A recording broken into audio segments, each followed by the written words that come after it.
Hi guys, on today's episode of A Blacksmith Story, I'm going to be taking you to Gerald Brostek's house. He's a phenomenal blacksmith and a personal source of inspiration for me. My very first blacksmithing meeting was at his house, and I was incredibly lucky to see the fine work that he does, and he showed me what was possible in blacksmithing. So I hope you enjoy this episode. His work is amazing. My name's Gerald Brostek, and I've been blacksmithing for a long time. Some as a business and mostly as a hobby.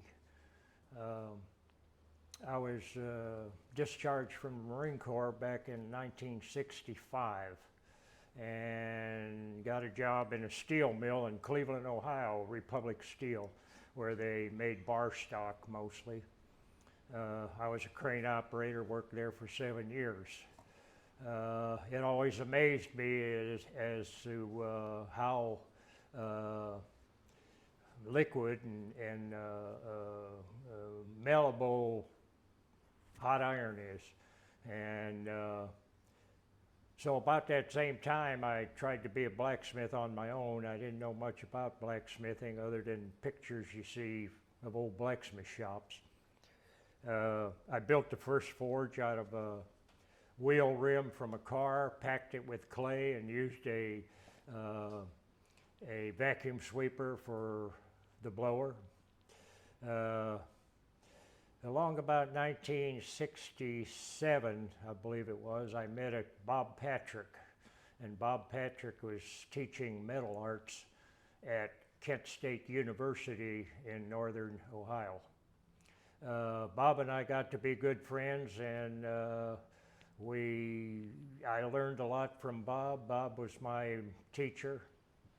Uh, Along about 1968 or 9, I believe it was, I moved to Missouri. I bought a little farm there, and Bob followed me down, and I sold him an acre, and we started up a business called Big Anvil Forge. And we demonstrated, sold ironwork, and mostly sold through mail order. We placed an ad in Early American Times, and we reproduced a lot of early American type ironwork, sconces, lamps, door hardware, all the things, the small items that you would think of. It was a tough business trying to make a living at it, but I always enjoyed the craft. And Bob and I split up. Bob went into teaching, which he still does today. He's a great teacher. If you haven't been to any of his classes, you ought to try to attend one. Very good teacher. Yeah. I guess that's about all I can tell you about my beginnings and my love for the metal and the craft. What would you say you kind of specialized in over the years? I think in the beginning I specialized in making hinges and early American reproduction stuff, but I didn't like that. I didn't like copying other people's work or trying to create something that someone else already built. I have a mind of my own, and I wanted to use it to create my own type of artwork, and that's the path I chose. So over the years, mostly everything I made, it may be inspired by something someone else made years ago, but it's my design and my one-of-a-kind design usually, especially in knives or other ornamental iron. Do you have a preference when it comes to coal versus propane, and why? I started out on coal forge, so I like coal. I know how to control the fire and handle coal real rapidly. But gas and the induction heater are two nice tools for quick forging of small items. The advantage of the coal forge is you can get big pieces into it, where a small gas forge or even an induction heater, you're limited on the size of the metal you can heat. So I would say my preference is coal. You a member of any local smithing clubs? Yeah, I'm a member of BAM and Salt Fork Craftsmen, BAM being Blacksmith Association of Missouri, and Salt Fork Craftsmen is the Oklahoma Blacksmiths craft organization. What inspires you, or who? I don't know what really inspired me. Along the way, every piece of ironwork I look at inspires me in some way. I like looking at other people's work, and I think that inspires me because I can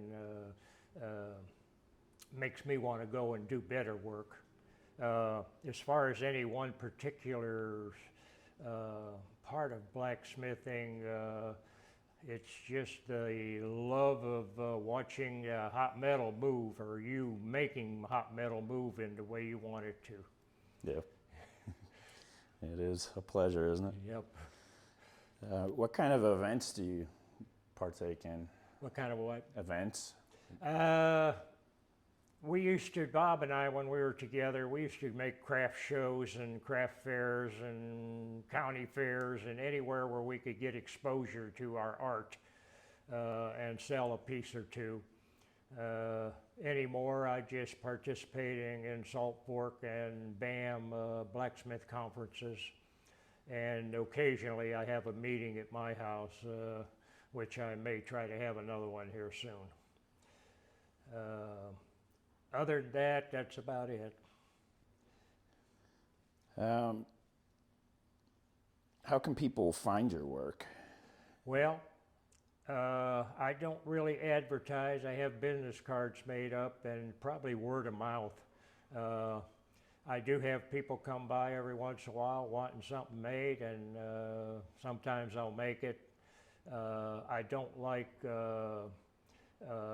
taking on any commissions or anything, because then it becomes a job, and I do it for love of the craft and my own artwork. I make a lot of artwork though for my lady friend, wine racks and different things. How do you go about pricing your work? Well, pricing, I probably give most of it away. Now, some of my axes that are Damascus and are a high quality, I do demand a pretty good price for them, and I've sold many over the years, anywhere from a $300 range to a $5,000 range. I have one piece in a museum, a private museum out in Elk City, that I sold for $5,000. It's probably one of the finest pieces I ever made, and I didn't want to part with it, but the offer was too great, so I accepted. And I'm proud that it's out there, because it's out there where it can be seen by others and appreciated. Right.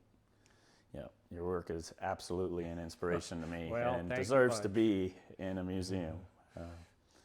What advice would you give to any beginners?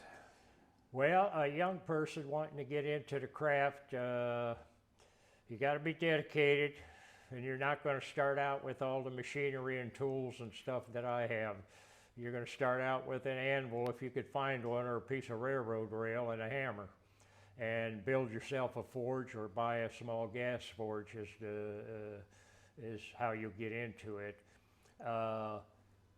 To learn, go to meetings. Wherever there's a blacksmith meeting, go show up and watch others and ask questions and take advice from others. And soon you'll be on your way to becoming a blacksmith. What would you say the current state of blacksmithing in the U.S. is? Well, I think it's revived. Urbana, I know, has a lot of members. I used to be a member of Urbana, I'm not anymore. But Urbana has a conference every 2 years, and it's a big conference where they have a lot of professional blacksmiths come in, even from other countries, to demonstrate. So those are good events to go to if you're able.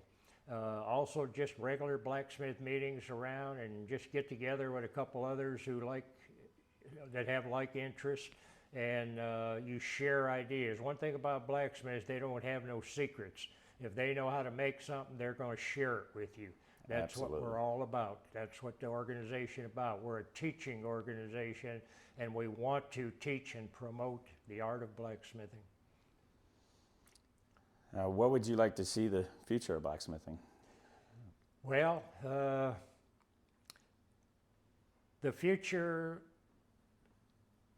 I don't know.